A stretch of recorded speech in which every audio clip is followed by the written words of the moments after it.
nga fillimi.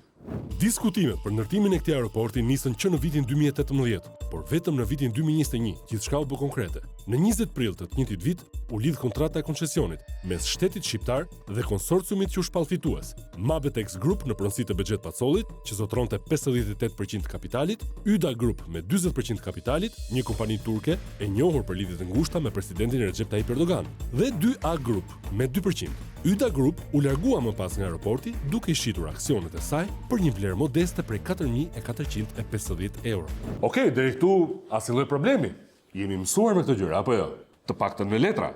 Sepse problemi vërtet fillon kur mësohet vendi ku do bëhet aeroporti, që është zona e mbrojtur e Vjost Nartës, e shpallur e tillë që në vitin 2004. Narta strehon, ushqen, krijon vend të sigurt për folezim të rreth 63% të gjithë shpendëve që ndodhen në Shqipëri. Pra është një shtëpi e dashur për shpendët. Në Nartë identifikohen së paku 33 lloje shpendësh të cilët janë në listat e shpendëve të rrezikuar të vendit tonë. Por le të kthehemi edhe një herë tek diskutimi teknik i këtij projekti, për të cilin duket që as vetë qeveria nuk është aq e bindur. Kostoja e ndërtimit të këtij aeroporti arrin në 104 milion euro, por taksapaguesit do detyrohen të paguajnë 138 milion euro, në rast se koncesioni dështon. Në dokumenta standarde të koncesionit thuhet se projekti mbart rrisje të larta për arsye se është një aeroport i cili ndërtohet nga fillimi në një zonë të gjelbër dhe është e pamundur të parashikohet me saktësi trafiku dhe nuk ka një bazë të dhënash. Në këto kushte, në rast se do të vendoset të vazhdohet me zhvillimin e këtij projekti, atëherë autoriteti kontraktues do të marrë masat për të garantuar të ardhurat e parashikuara në skenarin bazë për 10 vitet e para të operimit. Pra qeveria merr përsipër rreziqe me miliona euro për projekte që janë të pastudiuara saç duhet.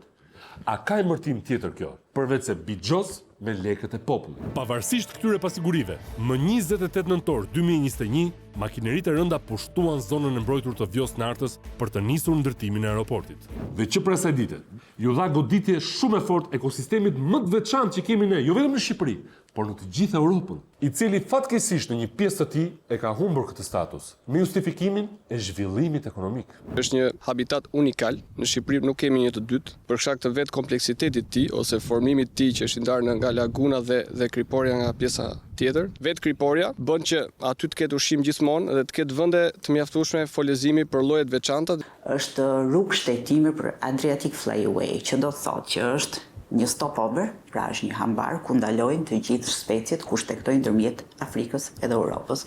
Pra zë shtektarë që vinë më shumti nga Afrika e kanë si pikë stacione lagunën e Nartës, ku ushqehen, folezojnë, çiftojnë, bëhen gati për të ikur për shtektuar. Por jo vetëm kaq. Një kontingjent i mirë i tyre qëndrojnë, çdo sot kalojnë dimrin në këtë mjedis. Vjost Narta përdoret kryesisht nga të rinj, pra në momentin që ato dalin nga ishulli i folezimit, bëhen të aftë për të fluturuar, përdorin pikërisht këtë zonë për të kaluar atë adoleshencën, le të themi, pjesën e